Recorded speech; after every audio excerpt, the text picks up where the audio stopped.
চতুর্থ দফা ভোটের আগেও কড়া বার্তা কমিশনের। শান্তিপুর থানার ওসিকে সরিয়ে দেওয়ার নির্দেশ দিল কমিশন।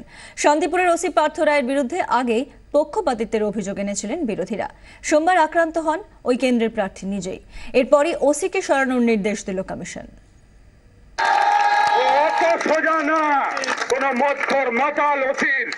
যে অরিন্দম ভট্টাচার্যকে সেরকম আক্রান্ত করে দেবে বারবার চেষ্টা করে গেছেন, গতকাল রাত্র সেই চেষ্টা চালিয়েছে। সব দিবা স্বপ্ন, না আপনি থাকবেন এখানে ওসি পদে, না আপনার বিধায়ক থাকবে বিধায়কের পদে। সরিয়ে দেওয়া হলো শান্তিপুর থানা ওসি পার্থ রায়কে। কংগ্রেস সিপিএম জোটের পক্ষ থেকে ওসির বিরুদ্ধে শাসক দলের হয়ে কাজ করার অভিযোগ আনা হয়। ভোটে দাঁড়ানোর পর থেকে জোট প্রার্থী কংগ্রেস নেতা অরিন্দম ভট্টাচার্য সরাসরি স্থানীয় ওসি পার্থ রায়ের বিরুদ্ধে বিভিন্ন অভিযোগ তোলেন। মঙ্গলবার পুলিশের বিরুদ্ধে ছাড়ে ছড়ে হামলা চালানোর ষড়যন্ত্রের অভিযোগ আনেন তিনি।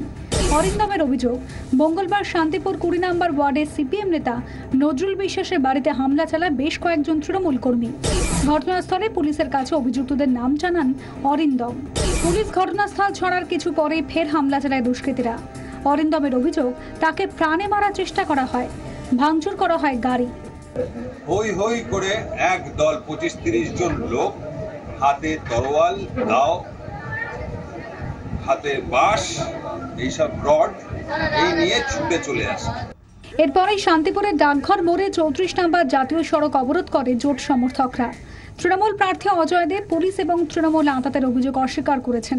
তার দাবি, ভোটের মুখে নাটক করছে কংগ্রেস সিপিএম। প্রতি বছর নির্বাচনের আগে দিশেহারা হয়ে যায় তখন এই ধরনের অপপ্রচার কৌশল অবলম্বন করে। কংগ্রেস সিপিএম জোটের আন্দোলনে ঘণ্টাখানেক পরে নির্বাচন কমিশনের তরফ থেকে ওসি পার্থ রায়কে সরিয়ে দেওয়ার সিদ্ধান্তের কথা জানানো হয়। ব্যুরো রিপোর্ট, 24 ঘন্টা।